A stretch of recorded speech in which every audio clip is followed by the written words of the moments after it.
Hello everyone and welcome to today's video.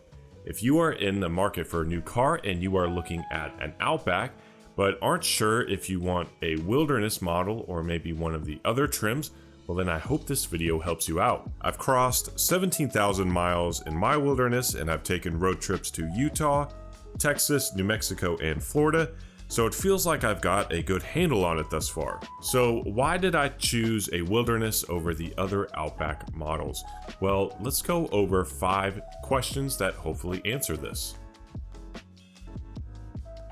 I chose a wilderness over some of the other trim models because it's the most capable of the Outbacks. I like the phrase that it's the Outback version of the Outback. Now on my road trips, I usually do car camping most nights, meaning I sleep in the car, and a normal Outback is great for that. But I wanted the wilderness because it had some more of the off-road capabilities when I want to do some dispersed camping or maybe take some off-road trails or some service roads or something like that. So I needed something with a lot of cargo space like an Outback, but I also wanted something that I could take off-road like the wilderness. And speaking of off-road,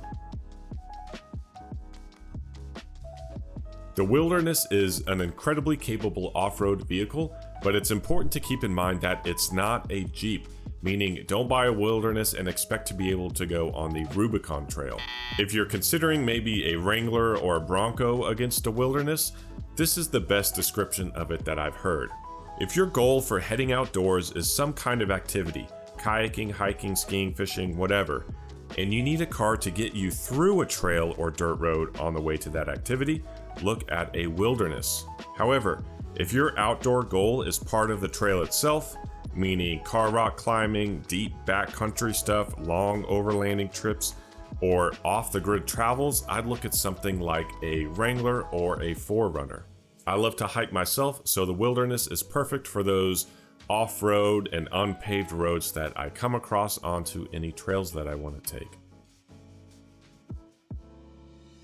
Honestly, in my day-to-day routine and errands around town, I almost never use the features that are on the wilderness, meaning I don't need the extra ground clearance and I don't need the all-terrain tires, I don't need the weather waterproof resistant seats.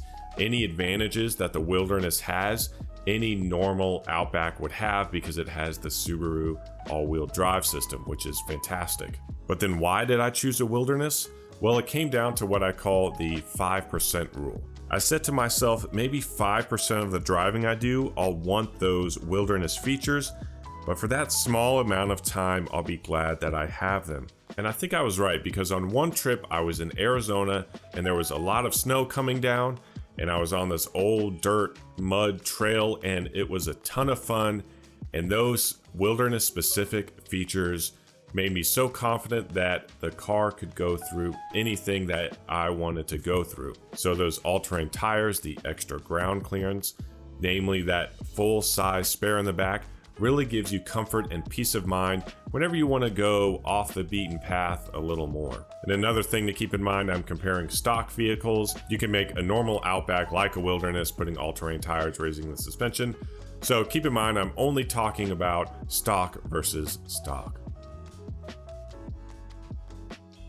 It depends on the types of trips you want to take. When you take a road trip to, say, a national park, if you have a family with you and you want to experience those family-friendly areas that have a lot of services, or maybe places that have attractions for all ages, or maybe staying in park campgrounds, a non-wilderness Outback would be perfect. On the other hand, when you get there, would you rather try some off-road trails, some dispersed camping, or some old forest service roads? Then maybe a wilderness is for you. I'm going to do a video that's a full breakdown on the wilderness gas mileage, but keep in mind it is the worst in gas mileage among all the Outbacks. A non-turbo Outback could probably get you at least 550 miles on one tank, where in my experience the wilderness only gets about 420 to 450 miles per tank. So keep that in mind. Depending on how much you fill up, if you really hate going to the gas station, you will be filling up probably about 4 times for every 3 times against a non-turbo normal Outback. I think depending on how you answer those previous questions, hopefully goes a long way into determining what kind of Outback you would like to get. Anyway, I hope this video helped you out, and thank you for watching.